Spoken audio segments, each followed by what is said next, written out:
Cartoons. गर्मी के छुट्टी सबके मिलेला। बाना आप गलत बानी। हमने के वंडर गर्ल के कभी छुट्टी ना मिलेला, काहे कि सबके सुरक्षा वंडर गर्ल के जिम्मेदारी बा।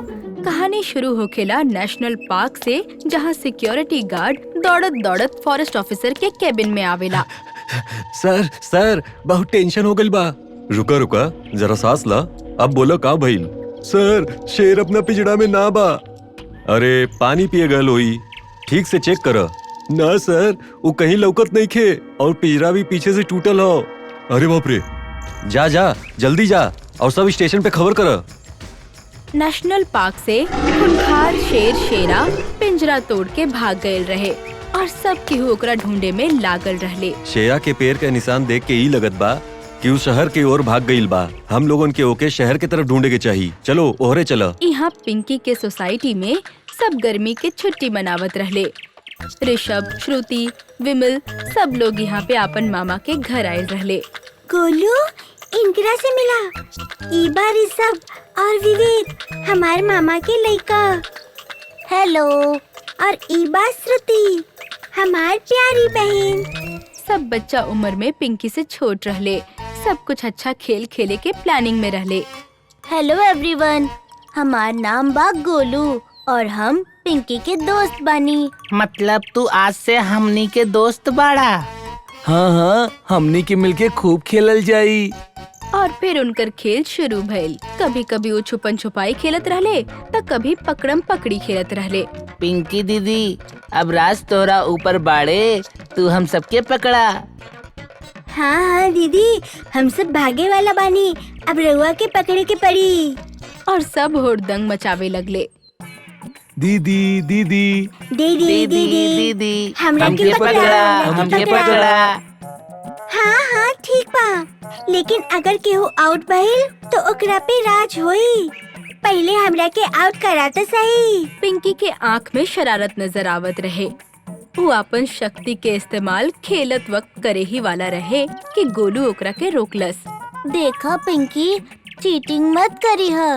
गोलू पिंकी के शैतानी के समझ गई, यही से ऊ टोकले रहे।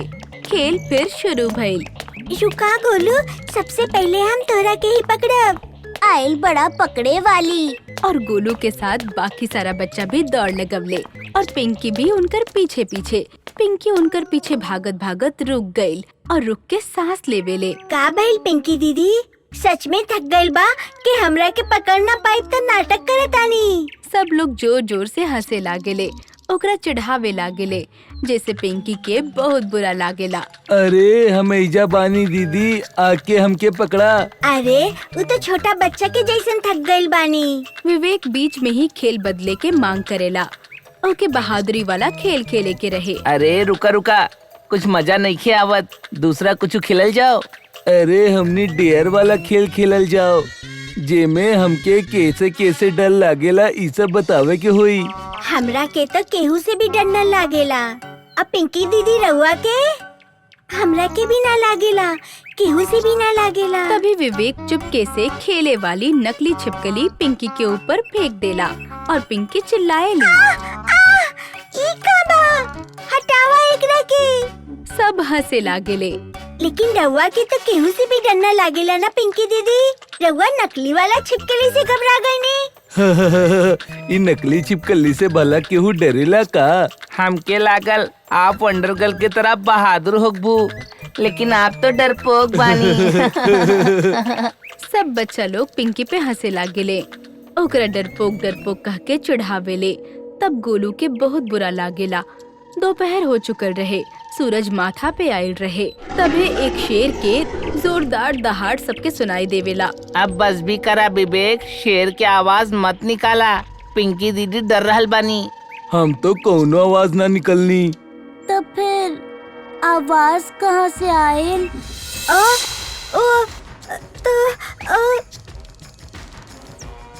काऊ ऋषभ बा?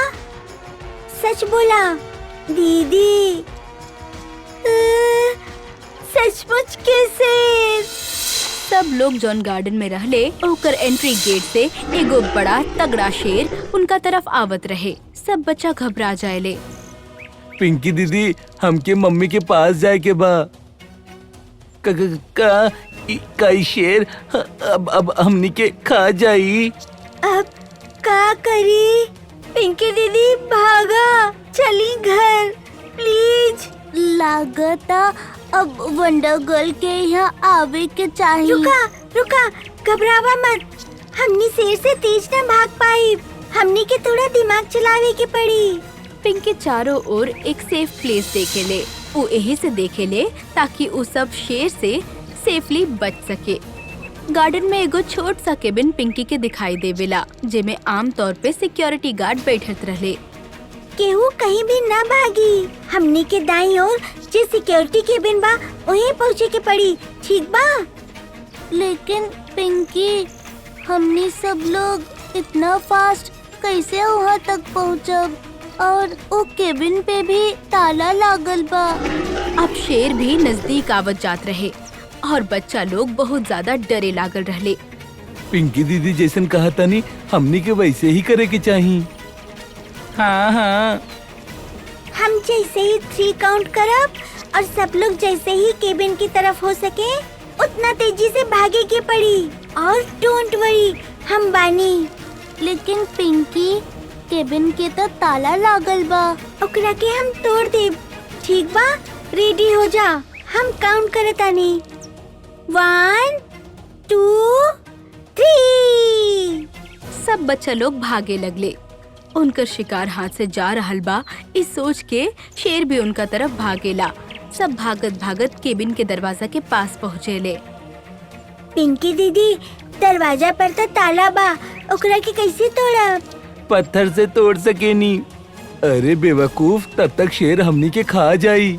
चला, सब लोगन जल्दी से अंदर जा। शेर धीरे धीरे सब बच्चा लोग के तरफ बढ़त रहे। पिंकी दीदी कुछ करी प्लीज। हाँ रुका, चलो सब लोग अपन अपन आँख बंद कर ला जल्दी। का? लेकिन काहे? सब बच्चा सोच में पड़ जाएले कि पिंकी ऐसन काहे कहत बाड़ी, लेकिन गोलू समझ जाएला। चलो आँख बंद, कोनो चीटिंग ना चली। और गोलू सबसे पहले अपन आँख बंद कर लेला। गोलू के देख के सब बच्चा आँख बंद कर लेले। ई मौका देख के पिंकी अपन शक्ति से ताला तोड़ देले और पिंकी और बच्चा सब केबिन के अंदर पहुँच जाएले।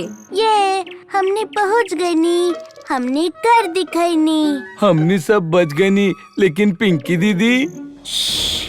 शेर अबो भी बाहर बा, शोर मत करा। सब शांत हो जाएले। पिंकी छेद से बाहर देखेले तो ओके शेर दिखाई देवेला और तबे ओके केबिन के पीछे वाला खिड़की दिखाई देला, जैसे सीधा गार्डन से बाहर जा सकेले।